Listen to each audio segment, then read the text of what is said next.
Good afternoon and welcome to the weekly San Jose State football press conference with head coach Mike MacIntyre. Today is Monday, November 28th. San Jose State has wrapped up the 2011 season, winning the last two games.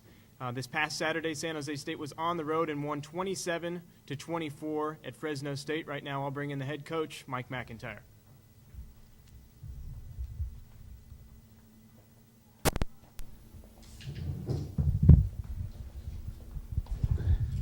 All right, good afternoon.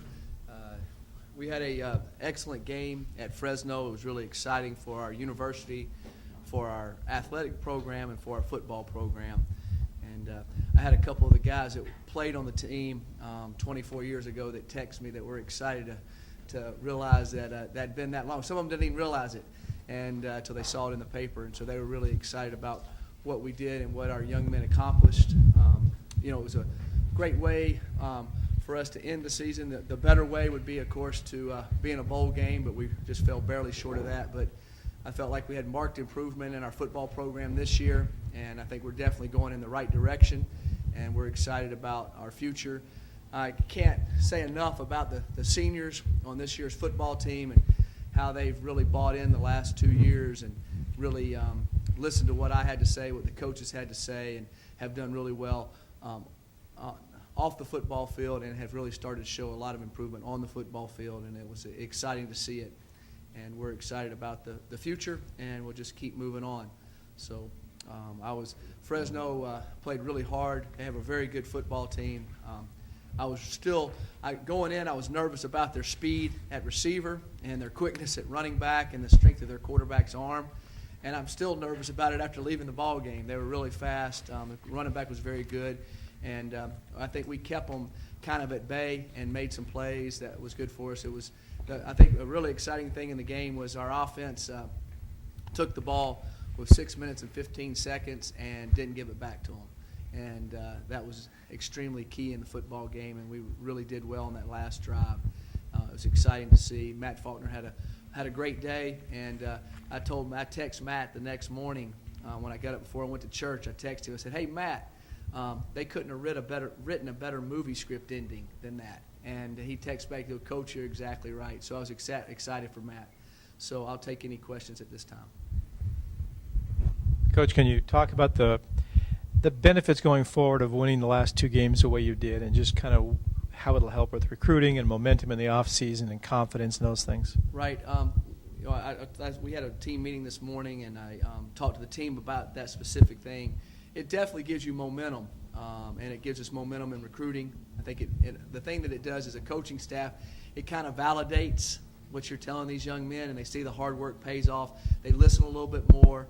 They don't probably question things in their mind as much, and it gives us a good feel in the community. It gives you a good feel with high school coaches, junior college coaches realize that it is going in the right direction. And us beating Fresno was a big deal for us in the recruiting battles, so we feel good about that. But the thing that the kids have to realize here on our football team right now is they've got to finish exams hard. They've got to keep working out. But when we come back in January, you don't start where you left off. You go back to ground zero, and you start working again. But I sat down with Ryan Otten after the game. We were just sitting there in the locker room, and after everybody cleared out, it was just kind of me and him sitting there talking about everything. He looked at me and goes, "Coach, people just don't realize what a fine line it is between winning and losing and how hard you got to work." And he said, "We're going to make sure we keep working hard to keep having this feeling." So I think our kids understand now the intensity level, the focus level, the competitive level, and how you have to finish games at a high energy and how you have to be exact. And it's exciting to see them kind of go to that next step. Were there one or two areas where you felt like you made the biggest progress on the field with performance, and talk about a couple areas that you think you need to be a lot better next time? Well, I feel like we've made areas physically. That was the first jump we needed to make. I think we're closer physically to football teams than we were the year before. I think we have our athletes are better. We're bigger. We're stronger. We're deeper. A couple areas that are kind of areas that you don't really notice. Our kickoff coverage team this year was excellent compared to last year. We had I think we were 43.6 or something like that. The next one was 43.5. So we made them have to go longer distances. Our kickoff return team was very good. our punt coverage team was good. So all those hidden areas, we're having more and more athletes on the field that are able to play, which made a big, big difference for us. I think the other area is our kids are starting. We've played a lot of close football games, and now they are, at first they were a little bit nervous in those situations. Now they're not as nervous. Yes, we lost some of them, but we won a lot of them too, because the games we won were close. And so I think they're realizing it's kind of like the NFL. It's always in the last few minutes. And so I think that our kids are starting to understand how to play in that pressure, how to focus in that pressure, and realize it's going to happen. It's not something that's not going to happen. It's a situation that they need to relish and enjoy, and I think they're starting to enjoy the moment, so to speak. And areas, again, that you need to continue to show big improvement? Yes, we need to show big improvement. We got to get more consistently in the running game, and we need to be more consistent in stopping the run. One side of that is, of course, we played some teams that could really run the football, and that kind of statistically sometimes doesn't always show up like you'd like as much. But those are areas we've got to keep getting better at. We will get better. We've got to. We lost a very good kicker, so now we've got to, fight. A kicker's got to step up. We lost a good quarterback, so a quarterback's got to step up. So we've got some issues there that we've got to find guys to step up this spring and winter and in the summer and two-a-days to keep improving on. But I'd definitely like us to improve our scoring defense and improve our scoring offense. To me, that's the key. When you look at it, when it stacks with just the WAC teams, we're second place, I believe, second and third place in the WAC in scoring against WAC teams and scoring defense against WAC teams. I think we're second. So it's right up there when you play just the WAC competition. Coach, you already talked about a little bit how being Fresno was like a storybook ending for Matt's career. Can you talk about his season? Yes, I thought his season, I thought he had a good season. He started out, of course, against Stanford, got knocked a little dizzy, and then kind of had a couple weeks there where he wasn't really we weren't sure if he was going to be able to play or not. And then he came back and started playing really well and did well. Had a little sputter there in the middle there. We had a little bit of turnover bug. Wasn't all his fault. And then the last 4 games, I thought he's played really, really well, and was exciting to watch him play. I think he had 6 or 7 300-yard games in a row, 6 300-yard games in a row, and did really well there. So I'm really pleased with Matt. And, the kids think the world of him. That's the key. I mean, they really trust him. And it was funny. They brought him in. He was the last one in the locker room because he had to do some interviews, and he came in there, and they picked him up and carried him around the locker room. And and they wanted to give him the game ball, so we gave him the game ball. So it was an exciting night for him. But very pleased with how Matt did and how he kept progressing. He got better and better. He got better from the fall before. He got better from the spring, and he got better from two-a-days. He just kept progressing, and that's a lot of credit to him. Can you talk about the mark he left on you as a coach and on the San Jose State football program? Well, me as a coach, it was exciting to see a young man that's such a super young man be able to be successful. And it was exciting to see that. I think the legacy that he leaves with this program is, the hard work, the work ethic, and he has a very selfless attitude. And that's a big deal in a team sport. The more everybody can buy into their role, the more everybody accepts their role, the better you're going to be as a football team. And I thought we had a very good team victory Saturday night. And I think that was a key ingredient in our game, and I think he exemplifies that as a team football player. Mike, you lose some good senior leaders, some captains. Who do you expect to step into those roles perhaps next year as leaders? And talk a little bit about your offensive line. You lose 3 starters there. Who's coming up that you expect to fill in some of those spots? Well, that's a good question. We have some good seniors that are coming in, the juniors that are going to be seniors. I already talked to the seniors this morning about the new seniors, the guys that are juniors right now, about carrying on the legacy that the other guys built, and now we need to build it another step further. And I think we have some very good senior leaders that have played a lot of football that are very solid people. Off the top of my head right now, Ryan Otten is an excellent football player, but also a solid person that would be a great leader. David Quisenberry is another young man like that. Travis Johnson on defense is another young man. Those are 3 guys right off the top of my head. All of them do great, but those 3 guys have kind of been stable players, very good football players. I think that all of them will be ranked probably first team all conference next year when it comes out, I would think. So, and they're good students, they're good people, they're guys they look up to, they're hard workers. They're very good role models. So that's what you're looking for in a captain and leaders. So I think those guys will be some. There'll be other guys too on that side of it. And to fill in on the offensive line, who are the guys? Yeah, Moa has started a lot and played a lot. He'll step right into one of the roles. We got Nick Kaspar coming back. He'll be a 3-year starter. Quisenberry will be coming back. He'll be a 3-year starter. And then Moa, who started as a freshman, who started on and off this year, he'll be plugged in there somewhere. We have a couple young freshmen, Doug Blacksell and Wes Schweitzer, who've looked really good and that we've redshirted. And then you've got Ruben Hassani. You've got Jones, who's can play a couple of different positions. He's really improved the last part of the year and played a lot in the last few games. So I feel good about our offensive line. I think we'll be in good shape there. I really do. Coach, 2 questions. What players might be seeking a medical redshirt year? Joe Negos is one that we hope to get back for a 6th year. He got hurt against UC Davis a year ago, the second game of the year, and he got hurt against Nevada this year. And I think he'll be able to get a 6th year. So he'd be a young man that would come back that would be a senior leader and a good football player for us. I don't know any others off the top of my head right now that would be getting medical red shirts. I'll get with Sash on that, but I'm trying to think. David Freeman played too far into the season. I'm trying to think anybody else right now that would get a medical red. There's a couple guys that didn't get to play at all. David Bradbury, Jake Peterson, that would get medicals. And what areas on the team are you looking for JC players with more immediate needs? Well, that's a very good question. We're out on the road right now recruiting and see where everybody fits in. If you said JC needs, I would say we're probably looking for a kicker that could come in this spring and be able to kick in spring practice and kind of get his feet wet. Harrison Wade's a good kicker also, but I'd like to have good competition there this spring. We've got to find a long snapper. Zorn has Ben Zorn has graduated, so we need to look for a long snapper. That might be an area we would do that with.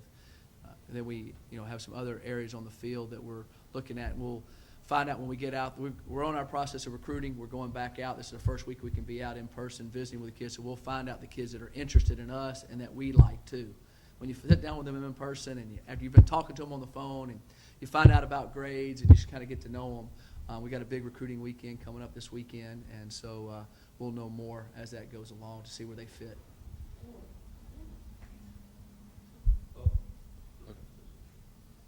I talk a little bit more about Matt.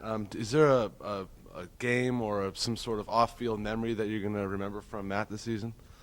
Oh yeah, I think the play to beat Colorado State will be one that always sticks in my mind because we're on the sidelines and we call the play, and I'm telling him the play. John says, "Hey, we want to do this." I say, "Okay, we're going to call this," and so I'm telling him the play, and before he walks out, he looks right back at me. He goes, "Now, if Jabari's open on Dancer, I can go for it all." I said, "If Jabari's open on Dancer, go for it all."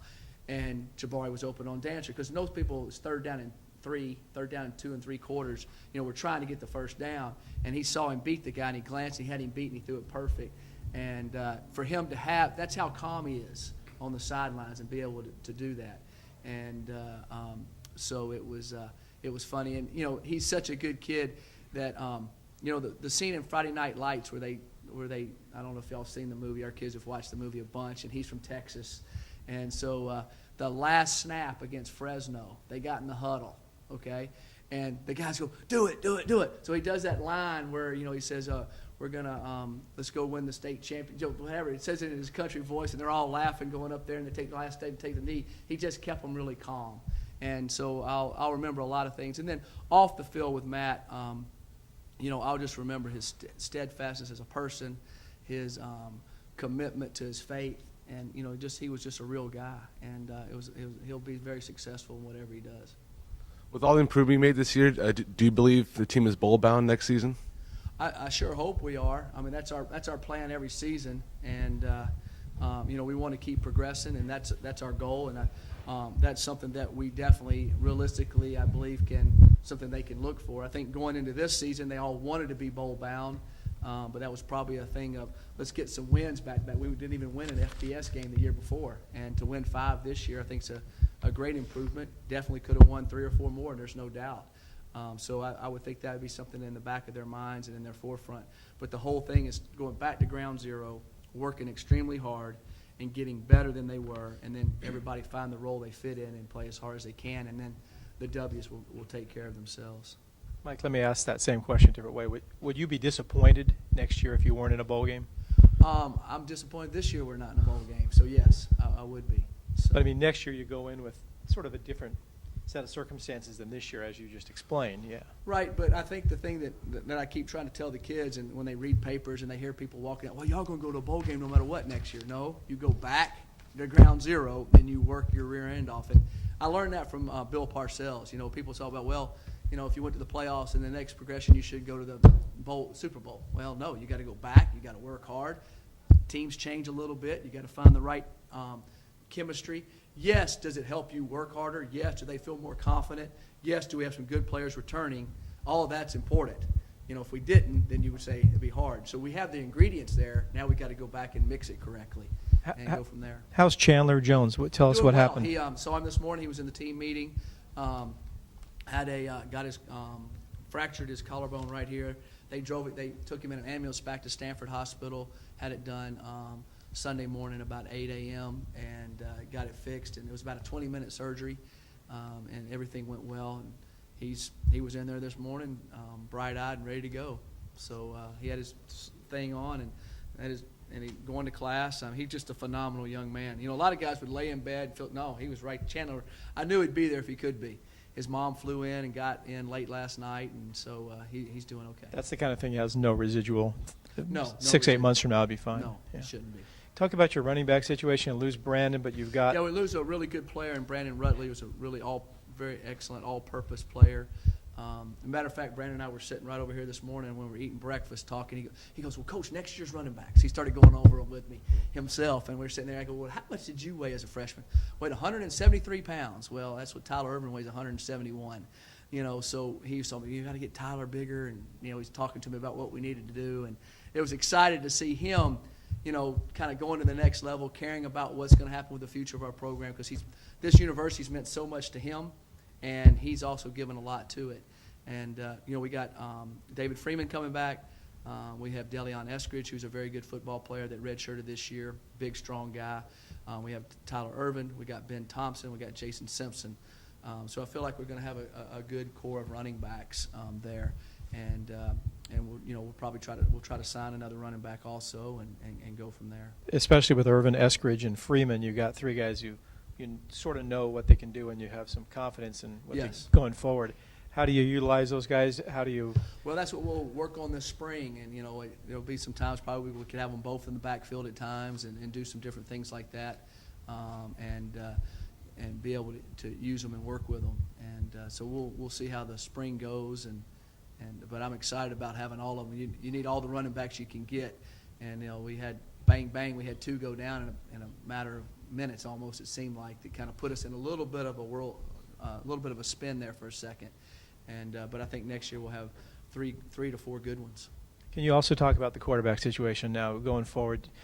Forcier transferred in. Mm-hmm. You've got Dasman, who played Yes. some early, and then I guess one of your freshmen redshirting, Joe Gray. Yeah, Joe Gray and Blake Jurich. Okay, Those are the 4 talk guys about that- how that could shake out and what you expect from each of them. Well, I would say, going in, of course, Dasman would be a little bit of the front runner of knowing the offense, and then we'll, have Tate and Blake out there this spring, and then Joe Gray be going.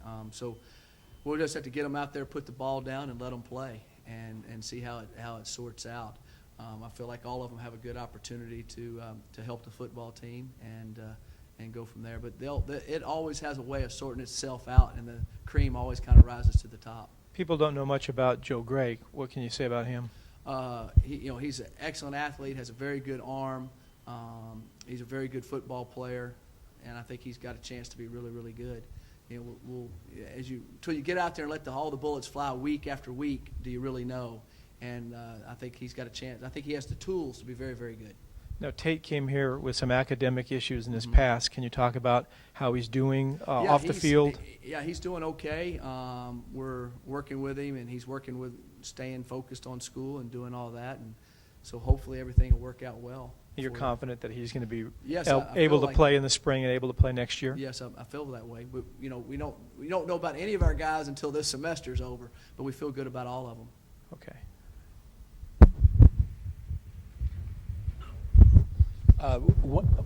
Coach DiFilippo was saying that after the buses returned that he was headed on the road the following morning recruiting. Are all the coaches out now? Or? We're allowed to have 7 out at a time right now, Yeah. and those 7 are out. They left.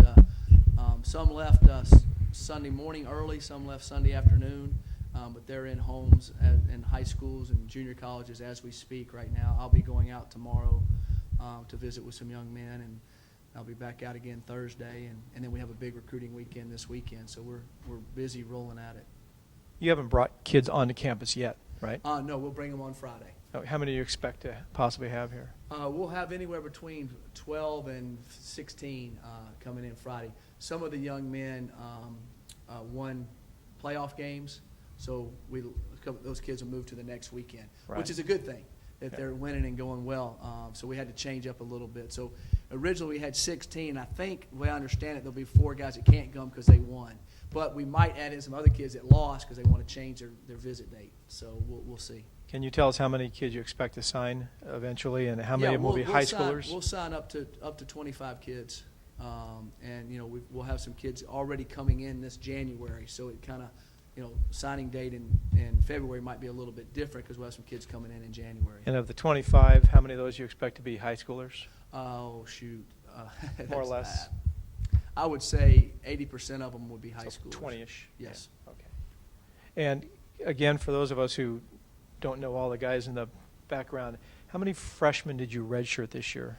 We redshirted all of them except one, Tyler Irvin, which was good. Last year we didn't have the luxury of doing that, and it's really helped some of those kids get bigger and stronger, and it's going to be they'll be more close to grown men now, and so it's good. So they're bringing some people who will come out of the woodwork a little bit and be able to we have do. an We have impact. a couple of young men that I think will play a lot next year, probably end up starting.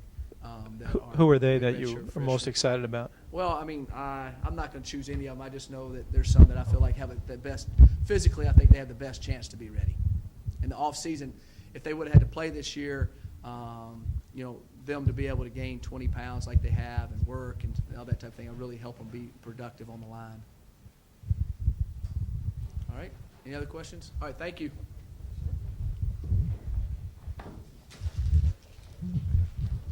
Thank you, Coach, and thank you to our viewers and fans online for all of your support throughout the season.